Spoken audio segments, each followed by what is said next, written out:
Elections के समय तो हमने कई ऐसे इंटरेस्टिंग और कंट्रोवर्शियल न्यूज देख लिए हैं कि हम सबकी नजर सिर्फ इस बात पर टिकी है कि भला ये इलेक्शंस खत्म कब होंगे और जीत किसकी होगी। सीएम्स के अरेस्ट होने से लेकर पीएम मोदी के खिलाफ कंप्लेंट्स फाइल होने तक सब देखा है हमने। और इस समय तो कई मिनिस्टर्स भी बैठे बैठे पार्टियां बदल रहे हैं। इसमें एक इल्जाम पीएम नरेंद्र मोदी के खिलाफ ये लगा था कि उन्होंने अपोजिशन कांग्रेस को फटकारने के साथ साथ मुस्लिम कम्युनिटी के खिलाफ अपशब्द यूज कर दिए हैं। और वहीं अब उन पे एक इल्जाम ये भी लग रहा है कि मुस्लिम की रिजर्वेशन के साथ साथ वे SC ST OBC रिजर्वेशन को भी बर्बाद कर देंगे। जी हाँ, आपने सही सुना। सिर्फ यही नहीं बल्कि इस मामले से जुड़े टॉप बीजेपी लीडर्स के खिलाफ FIRs भी फाइल हुए हैं कांग्रेस लीडर्स द्वारा। तो चलिए देखते हैं कि आखिर ये पूरी कंट्रोवर्सी है क्या। हालांकि ये सब सुनना काफी शॉकिंग भी है, क्योंकि अभी कुछ दिनों पहले ही union home minister Amit Shah ने तेलंगाना के एक रैली में कहा था कि SC ST से कोई भी रिजर्वेशन नहीं छीन सकता है जब तक कि बीजेपी मौजूद है। कांग्रेस को फटकारते हुए उन्होंने कहा, They want to say that we will end reservations. I give you a Modi guarantee today. As long as there is even a single BJP member in the country's parliament, we will not let Dalit, Adivasi, OBC reservations end. सिर्फ यही नहीं बल्कि अमित शाह और BJP ने ऐसे खुलेआम कहा है कि कांग्रेस देश को मुस्लिम पर्सनल लॉ के तहत चलाना चाहती है और आए दिन वोट बैंक के नाम पर मुस्लिमों को फायदा देती है, जिसमें से एक रिजर्वेशन का भी मुद्दा है। और इसके बारे में तो अमित शाह ने साफ साफ कहा है कि वे मुस्लिम रिजर्वेशन हटा देंगे and stated Muslim reservation is not constitutional and the BJP would scrap it when it forms government in Telangana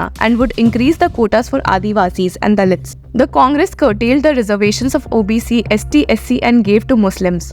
BJP पर बैकवर्ड क्लासेस के रिजर्वेशंस हटाने का इल्जाम और किसी ने नहीं बल्कि कांग्रेस पार्टी लीडर उदित राज ने लगाया है। और इंटरेस्टिंग बात यहाँ ये है कि एक टाइम पर ये खुद ही बीजेपी में हुआ करते थे। जी हाँ, आपने सही सुना।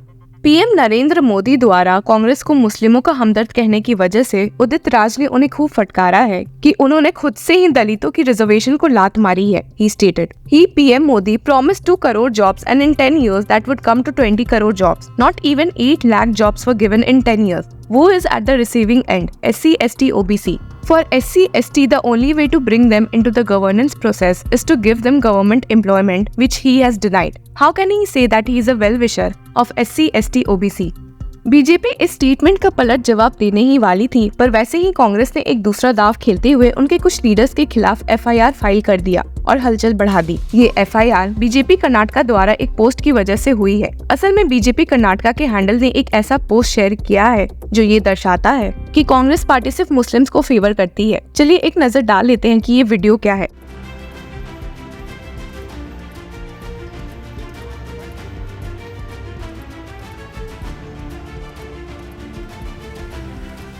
और इस बात के खिलाफ कांग्रेस लीडर रमेश बाबू ने कदम उठाते हुए 3 senior BJP leaders JP Nadda, BJP IT cell head Amit Malviya and the chief of the party's Karnataka unit BY Vijendra के खिलाफ FIR फाइल कर दिया है under the Indian penal code section 505 subsection 2 statement conducing public mischief and the Representation of People Act, Section 125, promoting enmity between classes at the High Grounds Police Station in Bengaluru.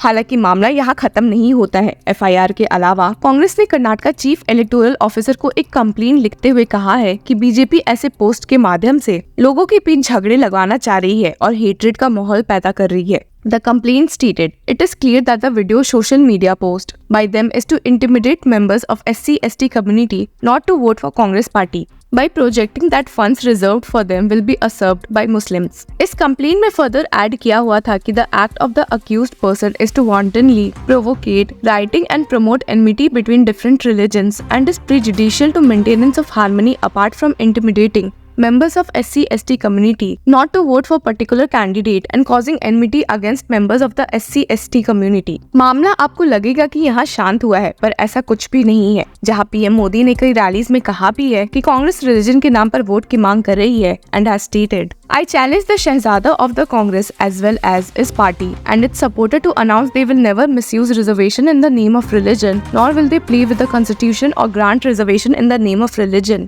वही पलट जवाब लेकर Congress leader Rahul Gandhi भी मौजूद हुए हैं एक पोल rally eight Ratlam इन मध्य प्रदेश के दौरान, और उन्होंने कह दिया कि ये इलेक्शन इंडियन कॉन्स्टिट्यूशन को बचाने के लिए हो रहा है और बीजेपी को टारगेट करते हुए कहा, BJP and RSS want to finish this, change this, and the Congress and India bloc are trying to save this. This constitution has given you rights on jal, water, jungle, forest, zameen, land. Narendra Modi wants to remove them. He wants full power. सिर्फ यही नहीं बल्कि Congress leader Rahul Gandhi ने ये भी दावा किया है कि अगर बीजेपी इस इलेक्शन में जीत जाती है तो वे कॉन्स्टिट्यूशन को बदल कर रख देंगे and has stated that's why they gave the 400 seats slogan but forget 400. They are not getting 150 seats. They say they will remove reservation. I want to tell you from this stage, we will increase reservation.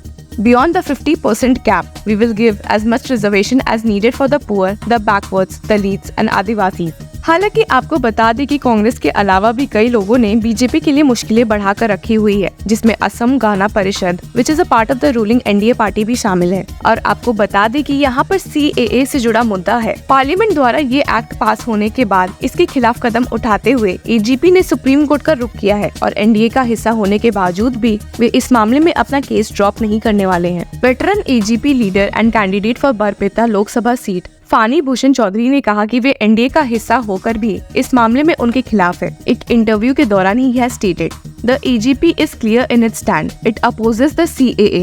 We are in fact fighting a case in the Supreme Court against the law.